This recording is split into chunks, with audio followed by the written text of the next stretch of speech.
प्रधानमंत्री श्री नरेंद्र मोदी अपने मन की बात साझा करेंगे।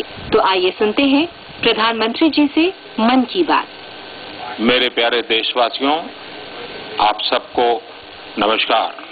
फिर एक बार मन की बात से आप सबके साथ जुड़ने का सौभाग्य मुझे मिला है। आज भारत दक्षिण अफ्रीका के बीच 5वां वनडे मैच मुंबई में खेलने जा रहा है। ये सीरीज है जिसका नाम गांधी मंडेला सीरीज दिया गया है। अभी तक सीरीज रोमांचक मोड़ पर है। दोनों टीम 2-2 मैच जीत चुके हैं और इसलिए आखिरी के मैच का महत्व और ज्यादा बढ़ गया है। मेरी सभी खिलाड़ियों को बहुत बहुत शुभकामनाएं। आज मैं आकाशवाणी के कन्नूर केंद्र के मित्रों को बधाई देना चाहता हूं। बधाई इसलिए देनी है कि जब मैंने मन की बात प्रारंभ की तो कई लोग उसके जुड़ते चले गए। उसमें केरल की एक 12वीं की छात्रा श्रद्धा थाम्बन जुड़ी थी। कन्नूर केंद्र ने बाद में उसको बुलाया और एक समारोह आयोजित किया और काफी कुछ फीडबैक का माहौल बना, एक अपनापन का भाव बना और एक 12वीं कक्षा में पढ़ने वाली श्रद्धा की इस जागरूकता को कन्नूर के आकाशवाणी केंद्र ने सराहा, उसको पुरस्कृत किया।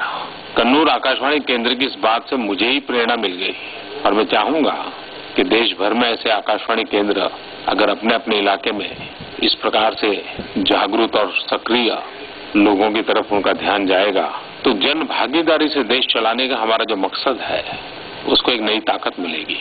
और इसलिए मैं कन्नूर आकाशवाणी केंद्र के सभी साथियों को हृदय से बहुत बहुत अभिनंदन करता हूं, बधाई देता हूं। मुझे फिर से एक बार आज केरल की बात करनी है। केरल के चित्तूर के सेंट मेरी अपर प्राइमरी स्कूल की छात्राओं ने मुझे एक पत्र भेजा है। पत्र अनेक रूप से विशेष है। एक तो इन बालिकाओं ने अपने अंगूठे के निशान से भारत माता का एक चित्र बनाया है। बहुत बड़े कपड़े पर वो भारत माता का, भारत के नक्शे का वो चित्र मुझे भेजा है। पहले मैं हैरान था कि उन्होंने अपने अंगूठे के निशान से भारत का नक्शा क्यों बनाया, लेकिन जब मैंने उनका पत्र पढ़ा तो मुझे समझ आया कि कितना बढ़िया सिंबॉलिक संदेश उन्होंने दिया है। ये वो बालिकाएं हैं जिन्होंने सिर्फ प्रधानमंत्री को जागरूक करने का प्रयास किया, ऐसा नहीं है। वो अपने क्षेत्र में भी लोगों को जागरूक करने का प्रयास कर रहे हैं और उनका मिशन है अंगदान, ऑर्गन डोनेशन के लिए वे जन जागरूकता अभियान चला रही हैं। उन्होंने अनेक स्थानों पर जाकर के नाट्य मंचन भी किए हैं ताकि लोगों में अंगदान की समझ फैले, अंगदान एक वृत्ति और प्रवृत्ति बने। इन बालिकाओं ने मुझे चिट्ठी में लिखा है कि आप अपने मन की बात में ऑर्गन डोनेशन के विषय में लोगों से अपील कीजिए। महाराष्ट्र के करीब 80 वर्षीय वसंतराव सुड़के गुरुजी वे तो हमेशा एक मूवमेंट चलाते रहते हैं। वो कहते हैं अंगदान को एक उत्सव बनाना चाहिए। इन दिनों मुझे फोन कॉल पर भी काफी संदेश आते हैं। दिल्ली के देवेश ने भी ऐसा ही एक संदेश मुझे दिया है। Devesh from Delhi, I am very happy with the government initiatives on the organ donation and the steps towards creating a policy on the same. The country really needs support in these times where people need to go out and help each other. Countries like China and Spain are very far ahead of us in terms of organ donation, and the ambitious target of 1 per million organ donation is a very proactive step taken by the government. ये विषय काफी महत्वपूर्ण है ऐसा मुझे लगता है। देश में प्रति वर्ष 2.5 लाख से भी अधिक किडनी, हार्ट और लीवर डोनेशन 125 करोड़ के देश में हमें सिर्फ 5000 ट्रांसप्लांट को ही सफल कर पाते हैं। हर साल 1 लाख आंखों की रोशनी की जरूरत होती है और हम सिर्फ 25,000 तक पहुंच पाते।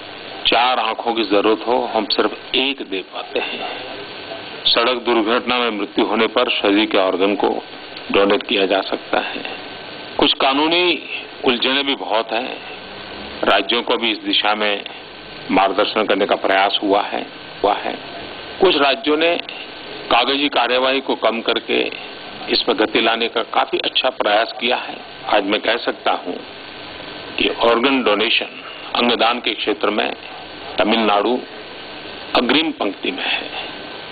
कई सामाजिक संस्थाएं, कई एनजीओज बहुत ही अच्छा काम इस दिशा में कर रहे हैं। ऑर्गन ट्रांसप्लांट को बढ़ावा देने के लिए national organ and tissue transplant organisation NOTTO की स्थापना की गई है। एक 24/7 हेल्पलाइन 1-800-11-4770 ये भी सेवा उपलब्ध है। और हमारे यहाँ तो कहा गया है, तेन तक्तेन भूंजी था, त्याग करने का जो आनंद होता है उसका बहुत उत्तम वर्णन तेन तक्तेन भूंजी था इस मंत्र में है।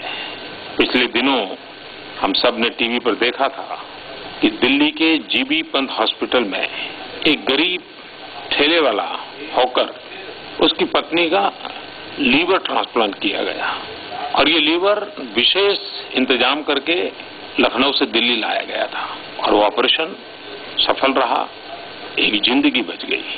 अंगदान महादान, तेन तत्तेन भूंजी था, इस भाव को हम चरितार्थ करें और इस बात को हम अवश्य बल दें। प्यारे देशवासियों, अभी अभी हमने नवरात्रि और विजयादशमी का पर्व मनाया और कुछ दिनों के बाद दीपावली का पर्व भी मनाएंगे, ईद भी मनाई, गणेश चतुर्थी भी मनाई। लेकिन इस बीच देश एक बहुत बड़ा उत्सव मनाने जा रहा है। हम सभी देशवासियों को गौरव हो, अभिमान हो।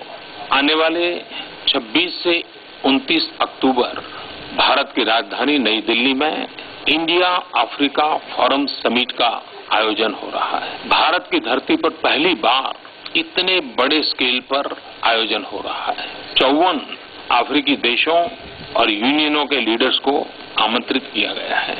अफ्रीका के बाहर अफ्रीकन देशों का सबसे बड़े सम्मेलनों पैकी का यह एक सम्मेलन हो रहा है। भारत और अफ्रीका के संबंध गहरे हैं। जितनी जनसंख्या भारत की है उतनी ही जनसंख्या अफ्रीकन देशों की है और दोनों की मिलाते तो हम दुनिया की 1/3 जनसंख्या है। और कहते हैं लाखों वर्ष पहले यह एक ही भूभाग था, बाद में हिंद महासागर से ये 2 टुकड़े विभाजित हुए। हमारे बीच बहुत साम्यताएं हैं।